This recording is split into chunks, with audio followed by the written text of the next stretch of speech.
Bonjour Monsieur Monjou. Bonjour. Quelle est votre première impression au sortir de cette conférence aujourd'hui? Bon, écoutez, la qualité de l'écoute et le fait que je suis toujours assez étonné par c'est un peu stupide à dire, je suis toujours étonné par le fait qu'une réflexion sur les gestes innovants en art, plutôt en art contemporain, mais avec des références à l'art classique, puisse à ce point-là, disons, mériter l'attention de leaders et de décideurs. Donc je continue puisque ça marche pas trop mal. Voilà. Une des phrases centrales, un des thèmes centraux de votre intervention portait sur l'innovation et la simplicité. L'innovation se cache dans la simplicité. Pouvez-vous... Oui, je pense que ça, c'est un petit peu un des pièges possibles. Hein. C'est-à-dire que, évidemment, est-ce que c'est simplement parce qu'il y a du changement ou est-ce que c'est parce qu'il y a vraiment une complexification? Probablement les deux. Hein. Mais c'est vrai qu'aujourd'hui, aux yeux de gens qui essaient de conduire des communautés entrepreneuriales, des gens qui cherchent à créer de la richesse et qui cherchent avec cette richesse à la fois rémunérer ceux qui aident à la créer, avoir un rôle sociétal, etc. Le monde apparaît plus difficile à lire et le monde apparaît plus difficile à interpréter. Alors, je pense qu'il y a une tentation à ce moment-là qui est dangereuse, c'est de répondre à la complexité du monde par une innovation complexe. Ce pourquoi il faut bien dire, on a un mot qui est l'usine à gaz. Hein. Oui. Je pense que ça, c'est extrêmement dangereux. C'est-à-dire que plus, finalement, le monde nous donne l'impression de se complexifier, plus probablement, je pense, on échappera à l'emprisonnement dans cette complexité par le simple. Et je pense je crois que tout le monde a fait cette expérience. Au fond, l'innovation, on les voit après. Hein. Oui. C'est-à-dire qu'une fois qu'elles sont faites, on se dit, mais tiens, bon. Et on se dit, mais quel imbécile, pourquoi je n'y ai pas pensé, c'est si simple. Vous voyez ce que je veux dire? Et c'est vrai que les grandes innovations sont liées à de la simplicité. Et c'est pour ça que j'ai montré ce travail extraordinaire de Matisse sur les 4 dos, où on voit que partant d'un dos relativement complexe et réaliste, il arrive à quelque chose de très simple, à partir duquel on pourra refaire des tas de variétés, de variantes. Voilà, de variantes.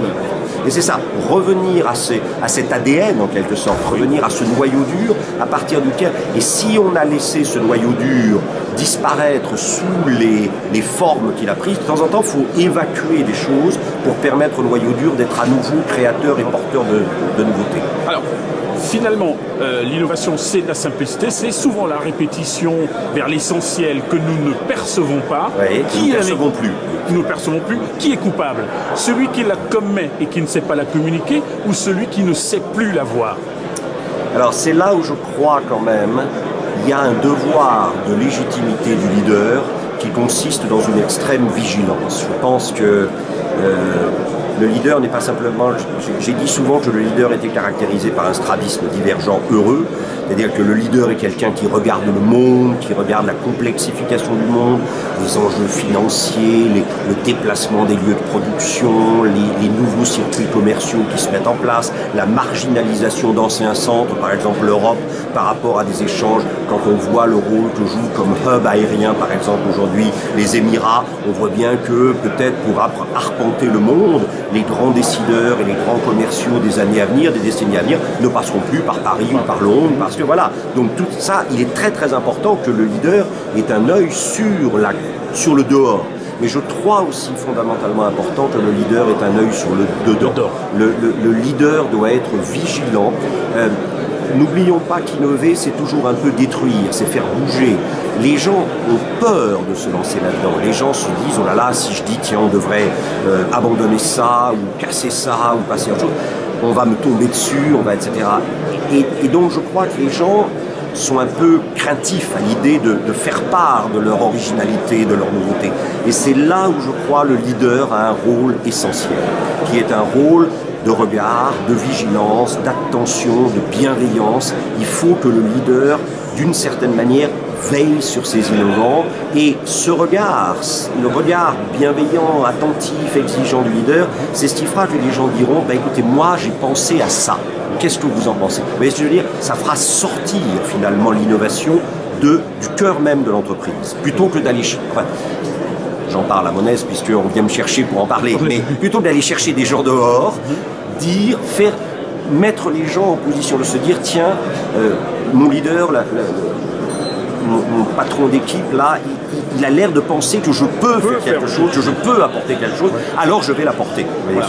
Alors, est-ce pour cela que la France, qui est certainement un pays qui possède les ingénieurs les mieux qualifiés, la jeunesse la mieux éduquée, etc., est-ce parce qu'elle... Enfin, si je la compare à celle des États-Unis,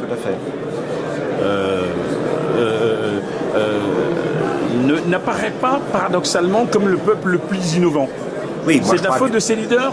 Oui, je crois très honnêtement, c'est pas la faute des leaders eux-mêmes, c'est la faute de la manière dont ils sont formés.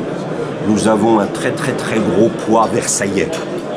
Je vous répondrai par le jardin à la française. Hein. Tout va vers le sommet et tout part du sommet. Et le transverse, hein, on m'a demandé demain de faire une intervention sur les systèmes d'organisation à partir de comparaisons entre les jardins français et les jardins anglais, c'est exactement ça.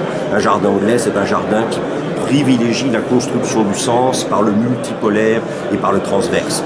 En France, on a un tout petit peu une tendance à toujours monter vers le sommet et partir du sommet. Si le sommet n'est pas attentif, si le sommet n'est pas vigilant, si le sommet ne va pas regarder un peu partout là où sont les possibilités d'innovation, de créativité, etc., alors évidemment ces choses-là resteront lettres mortes ou alors les gens partiront. Ce qu'on voit malheureusement un peu parmi les jeunes générations les plus innovantes qui ont le sentiment qu'on reconnaîtra mieux et on rémunérera mieux, mais on reconnaîtra mieux leur innovation ailleurs qu'en France.